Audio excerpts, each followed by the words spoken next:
Hello, in this video, I will try to explain some key features of the environment pack. First of all, let's begin with basic house creation from modular pieces. I will add a corner wall module to show the tileable material system. I am going to further explain the master material in the coming minutes, but I will briefly mention it now before we create the house.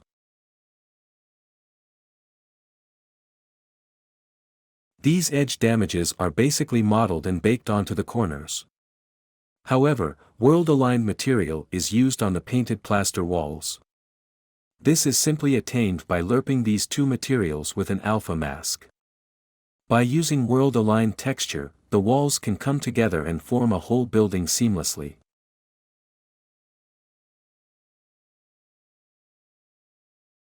Let's take a look at the texture. So, all the edge damages on the walls come from this texture.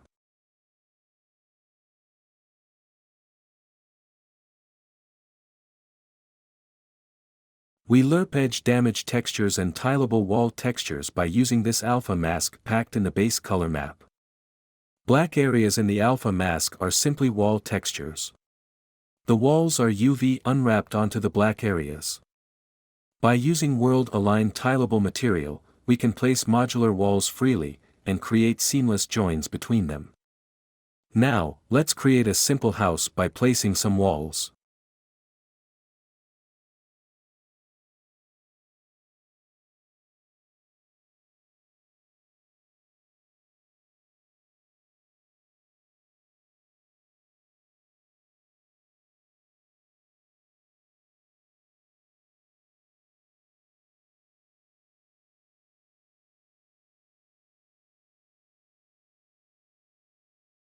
So, the walls have two sides, the interior and the exterior. The exterior walls and the interior walls have different materials assigned to them, and the interiors have lighter color.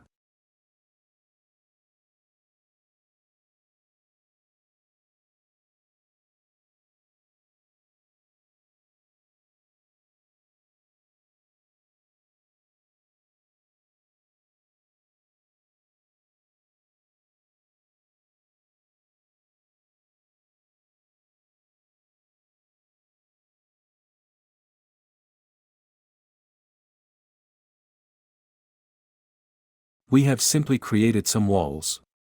Let's add some floors and ceilings.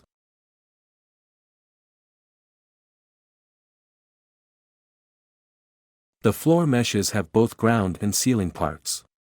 The ceilings have the same material with the interior walls. There are 3 different modular pieces of floors, which are 1 meter, 2 meters and 4 meters.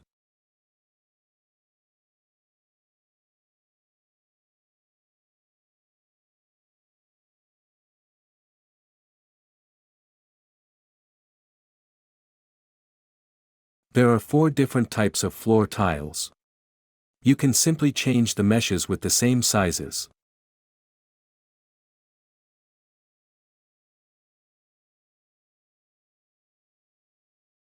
Now, we have completed the basic house creation part. Let's move on to our next subject.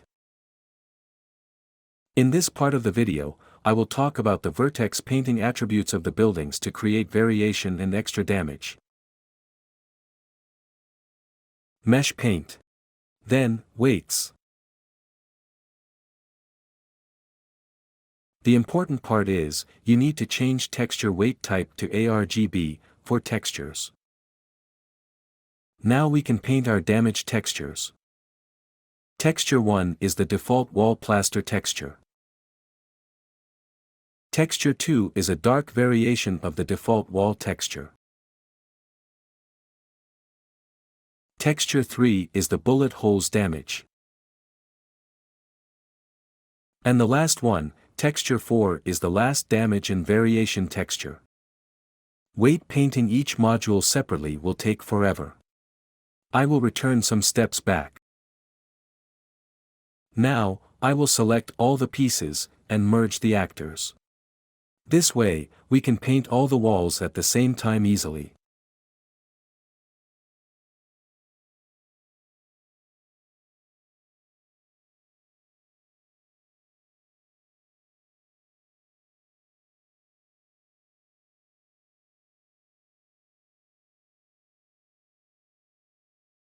We can easily paint our textures onto the merged house easily now. Let's create some variations and damages on our house.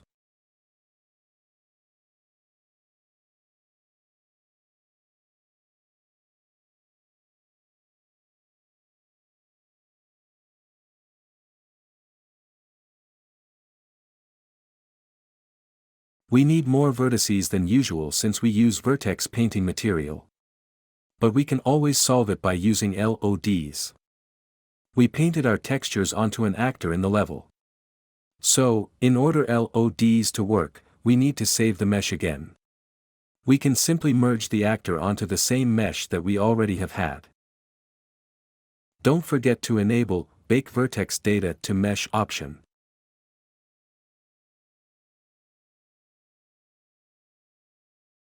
Now, we can create our LODs, and use our new building in the level.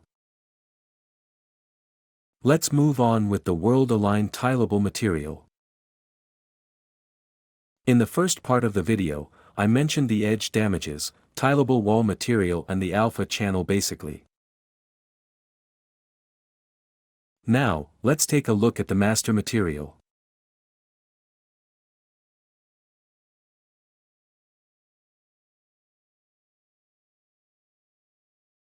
So, the damage on the corners come from this texture set. Basically, the damage is created by lerping two materials with an alpha mask. The whites are the damages on the corners and edges. They are UV mapped, baked and textured in Substance 3D Painter. The black areas in the UV map are corresponding to the wall plaster material. So, this is the world-aligned tileable wall textures. And, to tidy things up, I created a simple material function with Unreal's world-aligned function. We combine the edge damages and the tileable wall material with a lerp node, each mapped separately. The alpha of the lerp node comes from the alpha channel of our base color.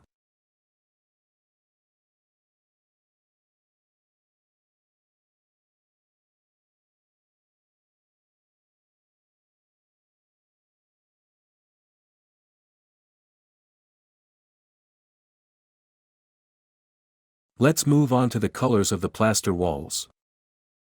The default color of the walls comes from this wall tint. In order to create color variations of the walls, I used an object position node, and multiplied it with the wall's base color. So, basically, this texture tiles along the landscape, and changes the wall color, depending on the house's world position. The wall meshes have the pre-assigned color by default. You can change the material to wall 1WP for world position color changing. You can change this color texture to use your own colors with the same method.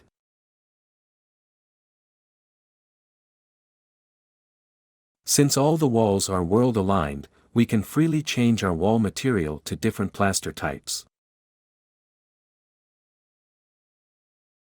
Or, wall bricks. Let's move on to vertex painting, and have a look at the ARGB, for textures vertex painting material function. This material function is created to get rid of the mess in the master material it would cause.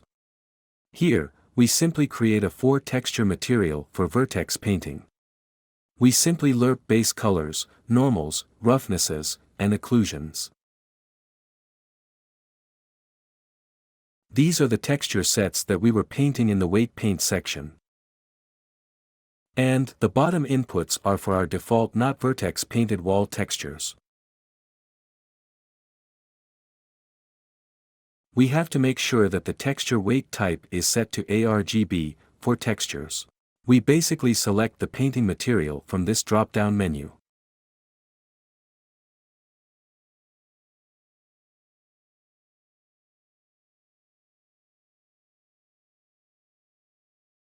We can always adjust our material from the parameters in the material instance. You can play with the numbers to get the best result.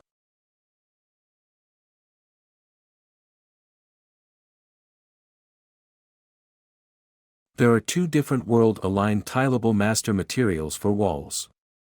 One is for the exterior walls, and the other one is for the interior walls. We do not need vertex painting for the interiors, so in order not to increase shader complexity, there is this no vertex paint material. So, this master material does not have the material function for vertex painting.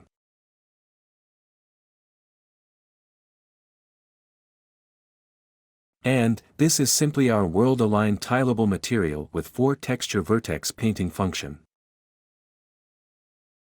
In this part of the video, I'd like to show you the electric pole blueprints. There are 3 different types of electric poles, and all have the same logic and system. Let's make a copy. And, we connect them by using this eyedropper. The cables are going to be created. And, randomly hang. It will take 3 or 4 seconds to simulate the hang. So, we need to attach each one separately by selecting with the eyedropper.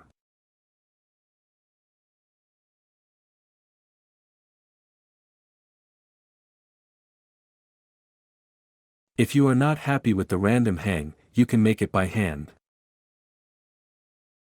Select the pole you want to change.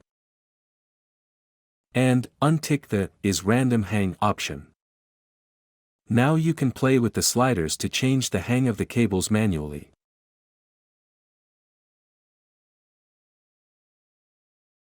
So, all 3 electric poles work in the same way.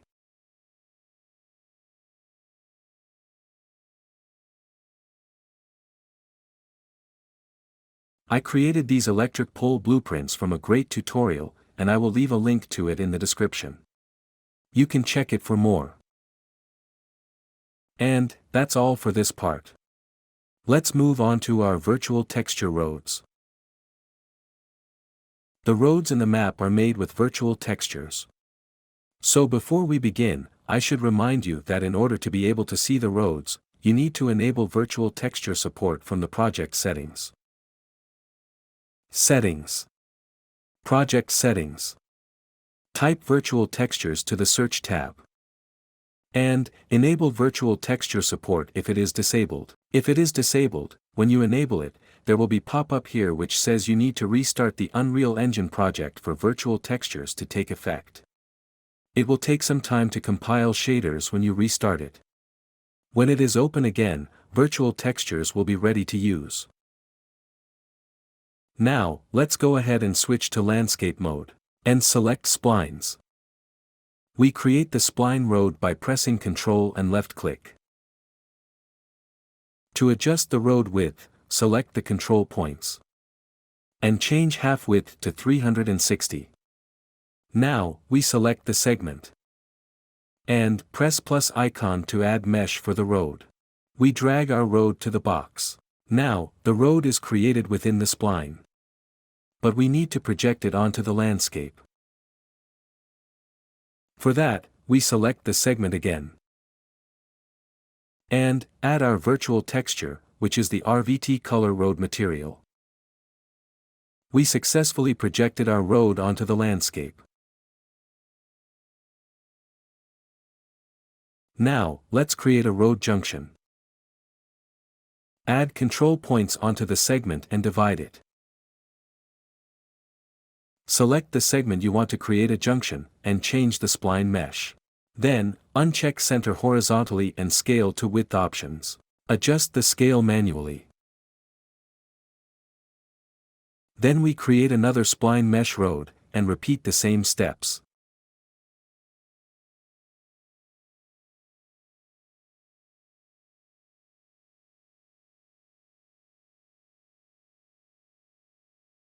Finally, we adjust their positions for junction. And, that's it. I hope this video will help. Thanks for watching.